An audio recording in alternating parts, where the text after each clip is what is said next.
행정장관입니다. 뭐, 전체적인 정리라기보다는 어제 제가 이제 한번 말씀을 살펴본 것들을 준비해 드릴게요. 우선 이제 사장은 빌립보 교회의 이제 마지막 서신을 이제 총결하는 내용인데, 그 우선 1절에 보면 그러므로 나의 사랑하고 사모하는 형제들아 나의 기쁨이요 면류가 아닌 사랑하는 자들아 이와 같이 주 안에 서라 이 말씀을 하고 있는데 이 내용은 오히려 이제 3장에 어떤 연결되는 말씀이라고 보는 게 더 맞을 것 같아요.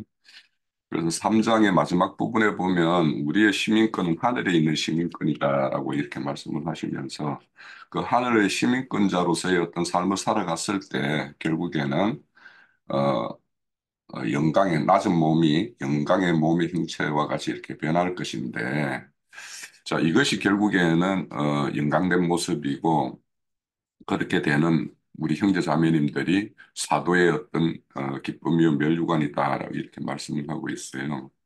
그래서 여기 면류관이라는 말은 이제 다른 그 구약의 내용에서 이렇게 살펴보면 왕관, 화관 이런 거예요. 그래서 이제 승리자에게 씌워주는 어떤 오늘날로 보면 마라톤 경주에서 1등한 사람에게 월계관을 씌워주는 것과 같은 이런 것을 이제 여기서 면류관이라고 해요. 그래서 이 내용을 우리가 이제 베드로전서에 보면 왕 같은 제사장 이런 말씀을 하죠. 그래서 여기에 면류관은 그런 왕 같은 제사장들이 그런 하나님의 어떤 영광을 받는 어떤 것인데 결국에는 사도의 어떤 전도의 열매와 또 교회를 이렇게 목양하고 양육한 그 결과물들이 이렇게 사도와 같은 교회를 위해서 헌신하는 사람들에게는 멸류관이 된다 이런 말씀으로 우리는 이해를 하면 되겠고요. 그리고 이제 2절에서 3절의 내용은 그 빌립보 교회에 요디아와 순두계라는 이 교회를 이끄는 어떤 그 지도자층에 있는 두 사람인 것 같아요. 그 두 여인인데, 두 여인 사이에 이렇게 뭔가 이 분쟁이 있고 분란이 있는 것 같아요. 그래서 그 두 사람에게 이제 사도가 특별히 이렇게 건면을 하는데, 주 안에 같은 마음을 품으라 이렇게 말씀을 해요. 자, 우리 주님의 주 안에 같은 마음을 품으라는 것은 주님의 마음을 이렇게 가지라는 것과 같을 것인데, 주님은 이 땅에 아버지를 위한 아들의 삶을 살다가 가신 분이에요. 그 아들이라는 말은 그 히브리어를 추적을 해보면 보냄을 받은 자라는 뜻이 있어요. 그러니까 사자와 같은 뜻이에요. 그렇지만 이제 생명의 어떤 그 결탁에 의해서 이렇게 보냄을 받았다라고 해서 아버지와 아들이라고 이렇게 이제 말씀하신 걸로 이제 이해를 가져도 될 것 같은데, 그래서 이 보냄을 받은 자는 보내신 자의 어떤 뜻을 위해서 사는 삶을 사는 것이 이 그 아들의 삶이죠. 그래서 이런 사도와 함께 주님의 교회를 세우고 양육하는 일에 이렇게 동력자로 이렇게 예, 너희들이 지금까지 나와 함께 했었는데 지금까지 과거에 했던 것들을 다시 이제 돌이켜 회상하면서 그때로 이렇게 돌아가기를 이렇게 건면하는 모습인데 여기에 이제 3절에 보면 나와 멍에를 같이 매는 것을 구한다 이런 말씀은 그러니까 교회를 건축하고 교회를 양육하는 일이라는 것은 어 결의로 이렇게 쟁기를 끄는 결이라면 두 마리의 어떤 소를 묶어서 이렇게 쟁기를 끄는 것과 같거든요. 그런데 이제 이 결의를 이끌 때 만약에 한 마리의 끄는 소가 이렇게 뭔가 다른 길을 이렇게 행한다든지 다른 걸 생각한다든지 하면은 오히려 혼자서 끄는 것보다도 더 힘이 들게 돼요. 그래서 이제 이 결의로 이렇게 끈다라는 것은 마음이 합하지 않으면 오히려 같이 하지만 못한 어떤 상황이 되는 어떤 그런 것이기 때문에 이런 사역의 현장에서 얼마든지 이런 어떤 분쟁과 분란이 있을 수 있는데 이런 것은 하나님의 뜻을 이루는 데는 크게 이제 교회를 이해하는 요소가 된다라는 것을 우리가 좀 알 수가 있고요. 어, 그래서 과거에 이제 함께 했을 때 그런 동고동락의 어떤 시절을 이렇게 생각해 보면 현재의 어떤 문제들은 이렇게 좀 쉽게 해소하고 서로 돕고 돕는 어떤 관계로 이렇게 회복할 수 있다. 그리고 여기 생명체에 이렇게 기록된 자들 이렇게 말씀을 하는데 다 함께 이렇게 아버지의 어떤 생명 분배를 위해서 일하는 자들이 결국에는 이제 이 생명책에 함께 기록되는 것을 우리가 이제 알 수가 있습니다. 그리고 이제 4절에서 7절의 내용은 이제 어, 모든 교회에게 이렇게 건면하는 것들인데 특히 이제 그 두 사람에게는 지금 이제 그런 어떤 불편함으로 인해 가지고 아무래도 교회에 어떤 좋지 않은 어떤 그런 영향을 미쳤었던 것 같아요. 그래서 다시 화목해서 주 안에서 항상 기뻐하라 이렇게 말씀하는데 우리도 이제 이런 말씀은 항상 기뻐하라는 말씀을 많이 이제 들어요. 다른 서신에서도 보는데 우리가 이제 살다 보면 항상 기뻐할 수 없는데 기뻐하라 하는 말씀은 저는 이제 이 말씀을 들으면서 이제 그 생각난 거는 우리가 하나님의 어떤 언약 관계에 들어감으로 인해 가지고 그 언약 관계 안에 있는 자들에게 하나님께서 영원히 약속하신 약속의 내용들이 있어요. 그래서 우리가 그 어떤 하나님께서 우리에게 약속으로 주신 내용들을 생각한다라면 사실 그 약속을 우리가 그 크기를 감지를 하고 있을까? 모든 사람들이. 예, 저는 그 크기를 다 감지 못하는 것 같아요. 그러니까 이렇게 멀쩡하게 살지. 하나님께서 그 언약으로 이렇게 주신 약속을 완전히 그 크기를 감지한다라면 저 기절할 것 같거든요. 그걸 어떻게 내가 그 다 이렇게 마음에 담을 수 있을까? 이런 생각을 하면서. 그래서 이제 우리가 일상을 살다 보면 하나님께서 어떤 약속한 것들을 잊고 사는 시간들이 참 많아요. 그래서 이 두 사람의 어떤 분쟁도 하나님의 어떤 그 약속 내용을 잊고 살다 보니까 작은 일 앞에서 이렇게 분쟁도 하고 다툼도 있는데 어째 보면 이제 우리 교회 중에서도 그런 일이 있을 수 있죠. 그런데 이제 하나님의 그 큰 대역과 그에 참여한 자들에게 이렇게 하나님께서 약속하신 내용들을 생각해 본다면 이런 일상에서 교회 생활에서 이렇게 일들, 작은 일들을 좀 쉽게 뛰어넘을 수 있고 그렇게 해소할 수도 있겠다 이런 생각을 하고 또 이런 문제가 있을 때는 이제 하나님 아버지께 기도와 간구로서 이렇게 나아가라고 권면하는데, 그래서 교회에서 일어나는 문제는 결국에는 하나님께서 해소해 줘야 될 일들이기 때문에, 그래서 그런 것들을 위해서 교회가 함께 기도하고, 그에 대한 어떤 답을 구하는 것은 교회로서의 어떤 참모습 같아요. 그래서 우리가 교회 중에서 이런 일이 있을 때에는 함께 기도하고 마음을 모아서 이렇게 교회의 어떤 헌정과 더 번영을 위해서 이렇게 마음을 모으는 것은 굉장히 중요하다 이런 생각을 들고 결국에는 이렇게 하나님 앞에 이렇게 문제를 가지고 나가다 보면 이것이 오히려 잘 해소가 되면 교회를 더 굳건하게 이렇게 세울 수가 있고 더 튼튼하게 세울 수도 있고 이런 문제를 주시는 어떤 하나님의 의도가 오히려 더 믿음의 어떤 진보, 생명의 어떤 성장 이런 걸로 연결될 수도 있기 때문에 그렇게 하나님께 나아가는 것이 중요하다는 생각이 들고요. 그리고 이제 이런 어떤 음, 이렇게 해서 이제 평정심을 이렇게 회복하면 교회에 오히려 더 좋은 본이 될 수도 있고, 그래서 결국에는 이런 교회의 문제, 각자의 문제, 이런 것들이 하나님으로부터 그 사람의 마음과 생각을 이렇게 지킴을 받는다라는 것은 결국에는 그 사람이 어떤 생명을 보존받는 것 같아요. 그래서 우리가 항상 하나님 앞에서 이렇게 해결받는 어떤 이런 생각을 좀 가졌으면 좋겠고요. 그리고 8절에서 10절까지는 모든 일을 이렇게 생각하고 행할 때 우리가 먼저 생각할 내용들이 있다라는 거예요. 무엇이 참이냐? 무엇이 하나님 앞에서 어떤 경건한 어떤 성도의 어떤 삶이냐? 무엇이 옳으냐? 무엇이 정결한 거냐? 무엇이 사랑받는 거냐? 어떤 것이 칭찬받고 덕을 세우는 것이며 여기 기림이라는 것은 모든 공동체가 이렇게 공이 인정하는 어떤 칭송받는 일이냐, 이런 것들을 먼저 생각하라는 거예요.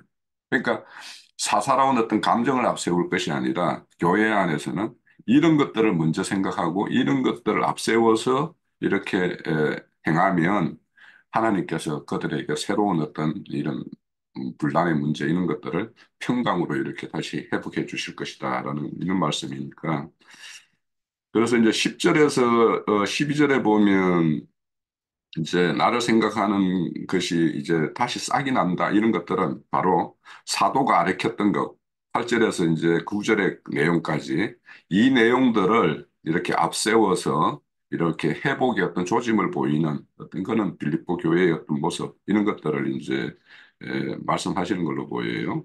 그래서 사도의 가르침을 받고 듣고 본대로 이렇게 실천하고 행하는 어떤 모습을 이렇게 기대하면서 이렇게 칭찬하는 것으로 이렇게 말씀을 하고 있고, 그리고 이제 이어지는 내용은 이제 사도의 어떤 그 생활관들에 대해서 우리가 좀 살펴볼 수가 있는데, 사도의 어떤 생활관에는 어떤 여건과 환경, 이런 것들로부터 완전히 자유자죠.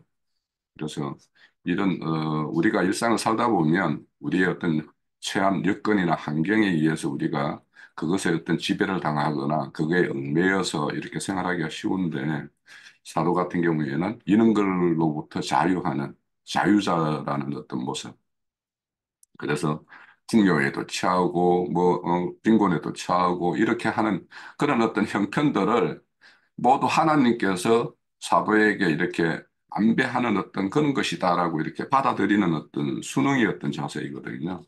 그래서 이런 것들은 사도의 어떤 생명의 어떤 분량을 우리가 여기에서 가늠해 볼 수 있겠다라는 생각이 들고 결국에는 그런 어떤 빌립보 교회가 새로운 싹을 내는 싹이 나는 것은 사도가 이렇게 가르쳤던 그 어떤 내용, 생명의 어떤 순리의 현상이 이렇게 나타나는 것에 대해서 이렇게 에, 바른 방향으로 나아가는 것에 대한 어떤 칭찬의 어떤 내용이다라고 이제 생각을 해볼 수 있을 것 같아요. 그래서 우리가 이 사도가 배운 일체의 비밀이라는 것은 이제 자기가 처해 있는 어떤 모든 것으로부터 이렇게 자유하는 어떤 삶.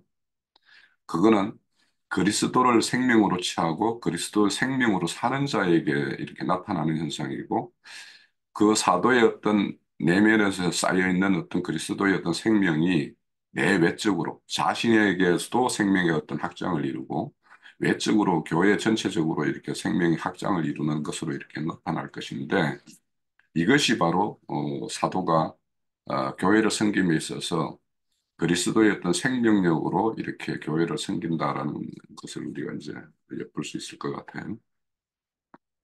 그리고 이제 13절에서 이제 20절의 내용은 이제 제일 중요한 건 내게 능력 주시는 주 안에서 자 안에서 주시는 자 안에서라는 말, 이 말이 이제 사도가 편지에 보면 주 안에서 뭐 이런 말씀을 많이 해요. 믿음 안에서 뭐 이런 그 뭔가 안에 있다라는 것은 그분의 어떤 생각과 뜻과 이렇게 일체를 이루고 있다라는 것이 다른 말로 이렇게 표현하는 거예요. 그러니까 그분의 능력은 그분의 어떤 생각과 뜻과 일치되는 자에게 하나님의 능력이 이렇게 펼쳐져 나오는 것은 너무도 당연하죠. 그래서 우리가 이런 말씀들을 하나님의 뜻이 어디 있고 하나님 추구하는 어떤 목적이 어디 있는지 알지도 못하면서 주 안에서 능력 주는 자 안에서 나 모든 걸 할 수 있다 하고 이렇게 말씀을 막 이렇게 선포하라고 막 이거 예전에 교회에서 나 다 할 수 있다라고 막 선포하라고 따라하라고 그러고 그런 것도 내가 이제 경험을 했던 것 같은데 그게 선포한다라고 될 것 같으면 뭐 그거 못할 일이 뭐 있겠습니까? 그렇지만 이게 능력 주시는 주 안에 있다라는 것은 그분과 모든 것에서 일치를 이루는 어떤 그런 신앙생활과 삶을 이렇게 영위하는 상태에 있는 사람을 이렇게 말하는 것을 우리가 그렇게 이해하면 좋을 것 같고요. 그래서 그분 안에 있으면은 당연히 그분이 이제 그 사람의 어떤 생명의 모든 부분에서 그 원동력을 발휘해서 그분이 원하시는 어떤 삶을 드러내고 뭐 그렇게 하겠죠. 특히 바울 사도 같은 경우는 항상 그리스도 안에서 자신이 발견되기를 원한다. 이런 말씀을 해요. 그래서 그거는 이제 예수님이 이 땅에 오셔서 자신을 이제 포도나무와 제자들을 가지라고 이렇게 비유한 것처럼 그에 붙어 있는 생명의 어떤 결탁 관계에 있을 때 이런 것을 이제 전제로 하고 있는 말씀이니까 자, 이런 자에게는 이제 주님의 교회를 위해서 남겨진 고난에 참여하는 걸로 이렇게 나타날 거예요. 그러니까 이 능력이라는 것은 이 땅에서 뭔가 뭐 인간이 할 수 없는 기적적인 능력을 발휘하는 것이 아니라 주님이 이 땅에 오셔서 아버지 뜻을 위해서 모든 고난을 참고 이기고 끝내는 죽음까지 이렇게 담당한 것처럼 그런 어떤 것에 에, 지는 것이 아니라 어, 어떤 그 고난과 환난 가운데서도 끝내 그 일을 위해서 이렇게 정진하는 모습으로 이렇게 나타나는 것을 이렇게 하나님이 주시는 능력이라고 하는 것이지 뭔가 기적적인 뭔가 이런 것들 신비한 일이 일어나는 거 이런 것을 말하는 건 아니다라는 것을 우리는 이제 잘 알고 있죠. 자, 그리고 이제 사도의 필요를 채우는 일에 앞장선 빌립보 교회에 대해서 이제 어, 칭찬하는 모습을 보여요. 그래서 사도에게 한 일은 하나님께 한 일이다. 이렇게 이제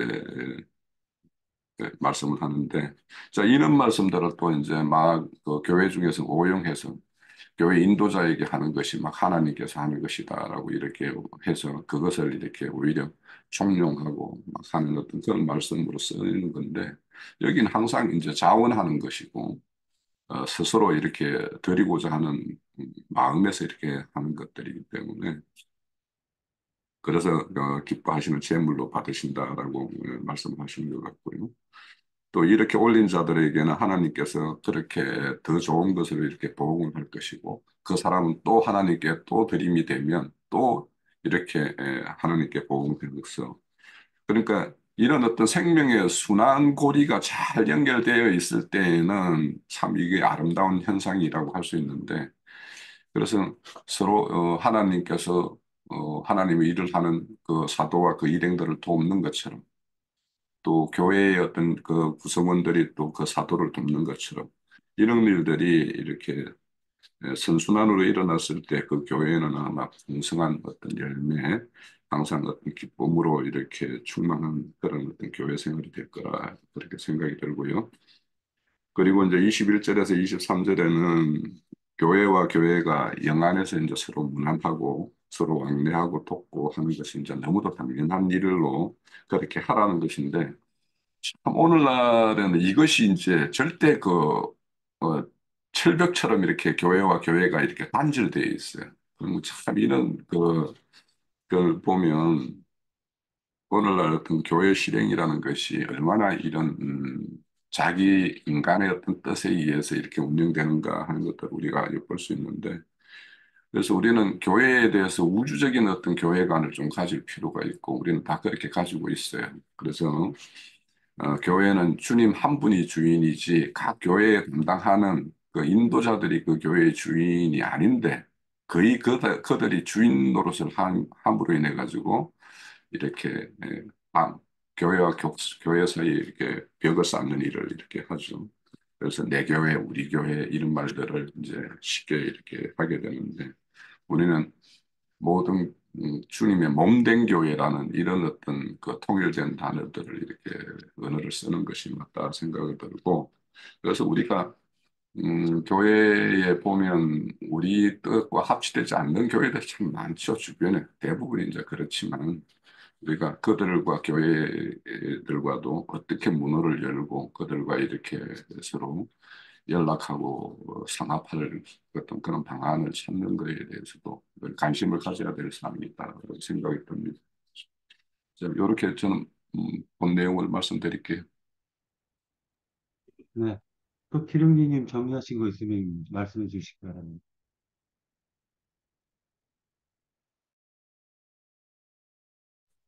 예,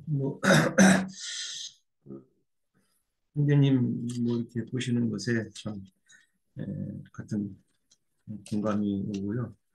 또 우리 그 같이 뭐 나누는 그런 지체로서의 그 빌립보서 4장을 보면서 어, 바울 사도의 그참 주님 안에서의 그 권면들이 어떻게 그 빌립보 교회에 잘 이렇게 전달이 됐으면 하는 그런 의도가 충분히 보이는 그런 그 권면들이죠. 그래서 여러 가지 뭐 교회 실행을 하는 중에는 문제가 항상 있을 수밖에 없는 것이고 우리가 땅에서 사는 동안은 문제 안에서 믿음의 그 경주를 해야 되는 그런 여러 가지 그런 상황은 있다고 봅니다. 그래서 여기서도 아까 우리 홍영재님 얘기했듯이 면류관이라는 그 빌립보 교회의 지체들을 이렇게 주 안에 서라고 권면을 합니다. 그래서 우리가 알듯이 면류관이라는 것은 뭐 어, 왕들이 쓰는 면류관에 대한 이해가 있고 또 어떤 경주자로서 경주를 잘 마친 자에게 쓰는 그런 면류관. 면류관 하면은 뭐 우리 제일 유명한 스테반 집사라고 나오죠. 스테반 형제인데 그 스테반이라는 게 면류관이라는 뜻으로 우리가 얘기하고 있고 그래서 믿음의 경주를 잘한 자가 받는 그런 의미로 우리가 이해할 것 같습니다. 그래서 히브리서 12장 1절에서도 믿음의 그 싸움을 해라. 이렇게 싸움 그 경주는 이게 곧 싸움하고도 이제 연관이 된다고 보죠. 그래서 믿음의 그 경주에서는 늘 그 진리에 대한 이해와 진리에 대한 그 분별이 요구되고 또 그 증거로서 또 싸움이라는 왜냐하면 그 여기에 이제 보면 하늘에 그 신령한 사람들은 그 생명책에 있다 이렇게 이제 그 권하고 있는데 몇 절이죠? 그 생명책에 있다는 게 얘들이 그 3절 동역자들을 도우라 그 이름은 그 이 생명책에 있느니라 이렇게 했습니다. 그러니까 생명책이라는 건 우리가 알듯이 뭐 어, 생명나무 창세기에서 생명나무라고 하는데 이제 선악나무와 생명나무로 이렇게 두 어떤 노선의 신앙 노선을 정리하고 있는데 그렇죠. 그 선악나무는 뭐 땅에 있는 자들이죠. 땅에서 이름이 기록되는 땅의 영광을 추구하는 자들의 그런 그 노선이라고 우리가 볼 수 있고 생명책은 하늘에 주님의 그 생명책에 있는 이름이 있다 이렇게 하는 건데 뭐 우리가 그 생명책에 있는 자들은 하늘의 그 신령한 생명에 대한 이해가 더 많이 들어올수록 땅의 것은 점차 물러가게 돼 있는 것이죠. 공영진님 아까 증거 중에 우리가 하늘의 신령한 것을 다 이해 못하는 게 우리 현실이라고 이렇게 얘기를 하셨는데 막 그렇습니다. 정말 어떤 분량의 그 하늘의 신령한 것이 들어오면 땅의 것들은 그만큼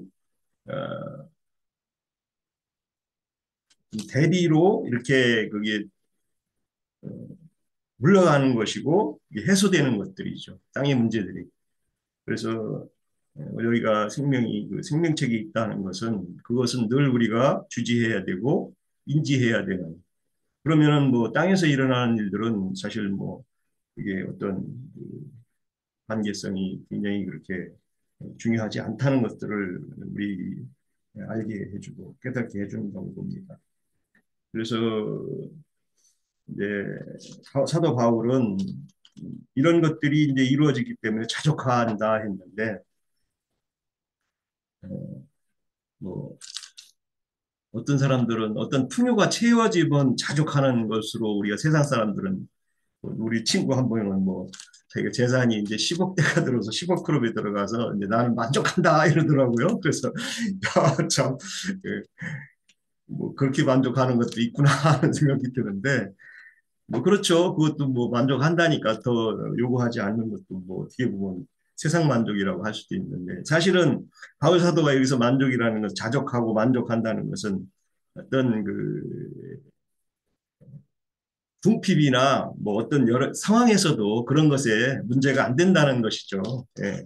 왜 생명길을 가는 사람에게는 사실은 좁은 길을 가는 사람인데 여러 가지 문제가 없겠어요? 있는데도 그런 것들이 문제가 안 된다는 거죠. 예. 참 그런 부분에 대해서 이렇게 잘 이해를 해야 될 것 같고 또 뭐 풍부하다고 이제 이렇게도 말씀하시는데 실제 뭐 그런 것들을 자족하게 되면 다 풍부한 것으로 우리가 이해할 수도 있고 그래서 여기에서 보면은 저는 전에 이제 기독교에 있을 때 가끔 그 얘기를 하지만 그 예수님께 이렇게 준 이 향기로운 제물이라고 해가지고 이렇게 풍족하다 해서 오늘날 사역자들이 그 마치 이제 연보를 많이 내거나 11조를 많이 내거나 헌금을 많이 하면 하나님이 이제 이렇게 기쁘시게 받는다는 걸로 이걸 이렇게 연계해서 이걸 헌금을 자원하도록 물론 이제 뭐 세상교회도 이렇게 무슨 강요는 안 그게 강요인데 이제 자원하도록 강요하는 거죠. 예, 참 이게 그 놀라운 그들의 그, 그 치리법인데 참 그래서 가끔 야 뭐 11조가 그게 하나님이 받는 거야 그러면 막 그거 하나님 무슨 돈을 받겠어 이제 그래요. 그러면서도 하나님이 그 이제 전체적으로는 그런데 그 사람들이 이제 이렇게 세뇌시키는 거는 11조도 하나님이 이렇게 기뻐하시고 어쨌든 교회에 드리는 거니까 그게 뭔 문제가 되겠느냐 이런 식으로 얘기를 하더라고요. 글쎄 이제 그래서 저도 이제 논쟁 중에 아니 그게 하나님이 받아서 드리는 문제와 교회에 필요로 해서 드리는 문제와 이거는 개념이 서로 다르지 않냐. 우리가 어떤 공동체나 모임을 하기 위해서는 당연히 물질이 필요하죠. 물질이 어떻게 뭐 필요 없는 어떤 모임이나 공동체가 있겠어요. 그런데 그것이 용도가 하나님께 드린다는 용도로 해서 이렇게 변질이 돼서 그 어떤 헌금을 모으거나 돈을 모으는 그런 기금을 모으는 그런 형태가 이건 개념 자체가 다른 거거든요. 그거하고 참 논쟁을 많이 했는데 그래도 하나님이 어쨌든 11조로 드리든 뭐 하든 그 다 교회 용도로 쓰면 좋은 거 아니야? 이렇게 이제 뭐 나쁠 것까지 없지만 근데 그게 이제 잘못된 변질된 그런 사상으로 이게 교회 실행이 될 때 얼마나 그 후유증이 많은 사람들이 돈 없는 사람은 교회도 못 다니겠다는 얘기가 이렇게 나오는 그런 현상들까지도 이게 초래된다는 것을 간과하는 것 같아요. 참 놀라운 일이죠. 그래서 우리가 참 교회 생활에서는 이런 바울 사도에 말하고자 하는 이런 전체적인 이런 것을 이해하지 못하면은 문맥에 따라서 참 오해가 일어나는 일들이 모임 생활에 있다고 봅니다. 그래서 참 저도 믿음의 길을 달려가는 중에는 여러 가지 그런 오해와 또 곁길도 우리가 늘 있다는 것을 자주 이해할 때 정말 우리가 바른 이해력과 온전한 그런 주님 안에 심령이 어떠한 것인가를 말씀을 통해서 정확한 분별과 이해가 요구된다 봅니다. 마치겠습니다.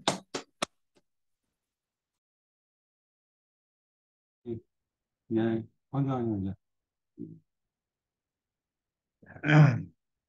안녕하세요. 저는, 요즘에 좀 이렇게 많은 세상의 힘듦과, 뭐 이렇게 여러 가지 이제 교회의 힘듦과 이제 그런 것을 좀 많이 생각하는 일주일이 됐는데요.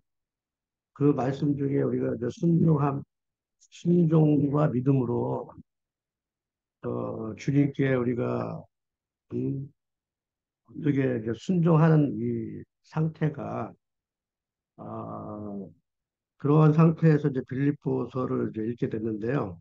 그러니까 이제 빌립보서 4장에 18절에 나오는 그 중에 18절 내게는 모든 것이 있고 또 풍부한지라 에바브라도 편에 너에게 준 것을 받음으로 내가 풍족하니 이는 받으실 만한 향기로운 제물이요 하나님을 기쁘게 하신 것이라 이렇게 이제 했는데 제가 보고만에서 배우는 향기로운 제물을 생각한다면 저는 이제 순교라고 이제 이렇게 이제 생각을 했었어요. 그래서 이제 빌보서를 이제 읽을 적에는 이 향기로운 이 재물이 요라는 말이 그 사도 바울님들이 온전한 복음을 어, 전하면서 이제 하나님께 온전히 영광과 몸을 드린 상태가 이제 향기로운 제물이요라고 이제 생각을 좀 하고 있는데요. 이제 근데 이제 에바 브라더의 편에 있는 분들이 이제 풍족하게 있는 거가 어떤 것이 이제 풍족한 건가? 정말 재물이 풍족한 건가?